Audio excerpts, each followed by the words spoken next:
Здраво, другарчиња! Јас сум учителка Маја од градинката 8 март. И еве денес повторно ќе се дружиме. За денес ви подготвив една интересна активност за сонцето, за неговата светлина и топлина. Другарчиња, погледнете колку е убав и сончев денешниот ден. Сонцето ги кани децата на игра, ги буди животните од зимскиот сон и насекаде околу нас се слушаат песните на птиците. Но, другарчиња, да ве прашам, дали некогаш сте се запрашале што ќе се случи доколку го снема сонцето? Јас ќе ви одговорам. Тогаш нашата планета Земја ќе се претвори во една голема и темна пустина. Сега сакам да ви раскажам една приказна, а вие внимателно ќе ме слушате. Беше прекрасен сончев ден. Шумските животни излегоа од своите кукички да си поиграат на прекрасната зелена ливада. Тие толку се забавуваа што сонцето, гледајќи од небото, посака да си поигра малку со нив. Се симна од небото и ги праша животните. Ве молам, дали може малку да си поиграм со вас? Се разбира, одговорија животните. Но нивната игра кратко траеше.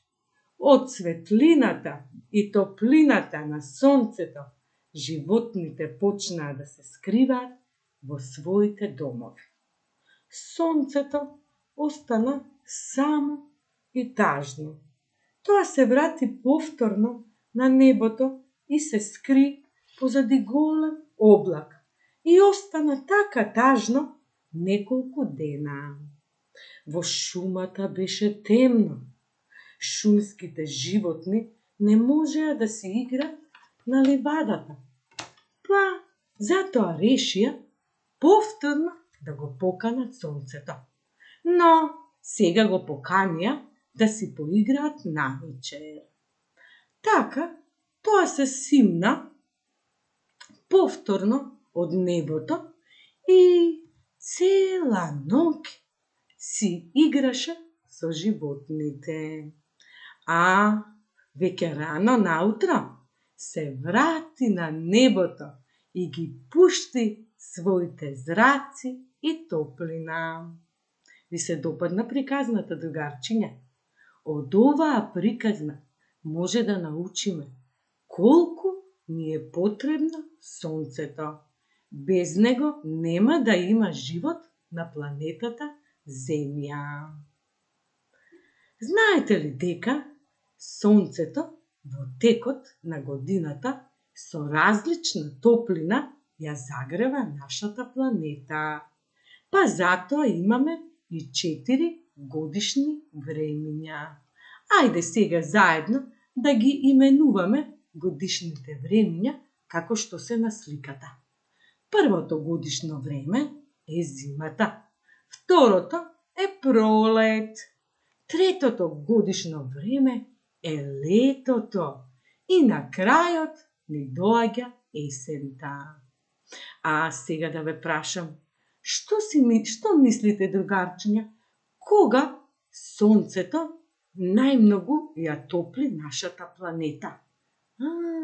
Токму така, во лето сонцето најмногу грее и ја испушта својата топлина. Пак во зима, другарчиња, сонцето многу малку грее, па затоа животните се скриваат во своите кукички. Еве како ова наше мало меченце. Мечето ја преспива целата зима и се буди напролет. Кога природата се буди, тогаш малото меченце излага од својата пештера, но Тоа е малку сонливо, но многу гладно. Истото другарчиња се случува и со растенијата, со инсектите и со птиците. Растенијата во зима мируваат, инсектите се скриени во своите кукички, а пак птиците заминуваат на југ. Но штом ќе дојде пролета и кога се ќе разелени, растенијата почнуваат повторно да растат. Пеперутките излагаат на зелената ливада, се слуша зоењето на пчелките, а птиците се враќаат од топлите краеви. На оваа слика може да видиме и да забележиме дека од големо значење е сончевата светлина. Таа ни помага ние полесно да се движиме во просторот, полесно да видиме што има пред и зад нас.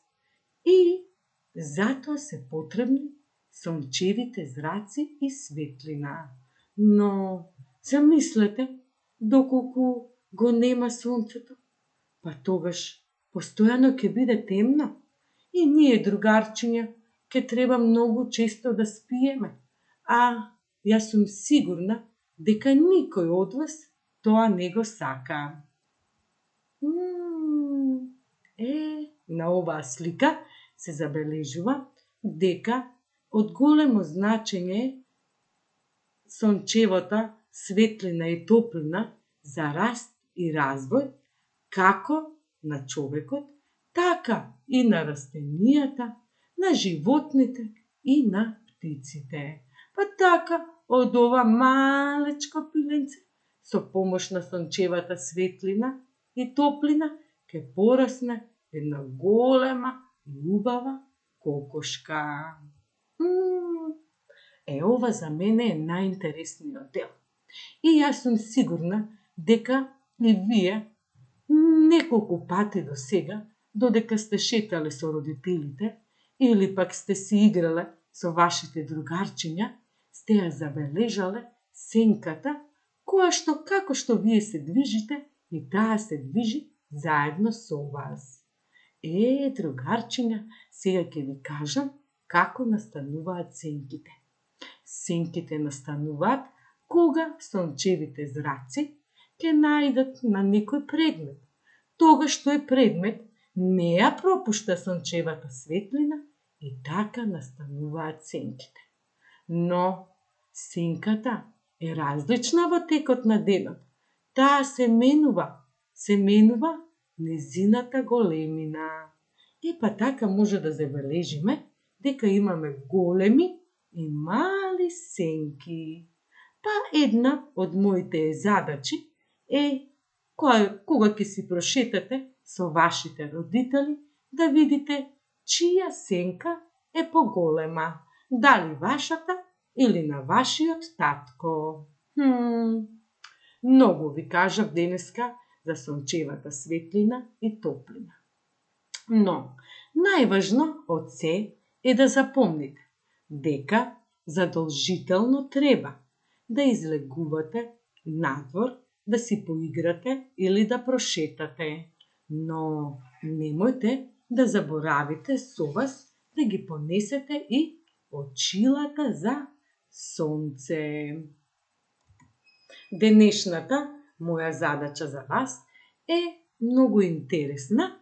Овие другарчиња си ја нацртале сенката на своето омилено животно.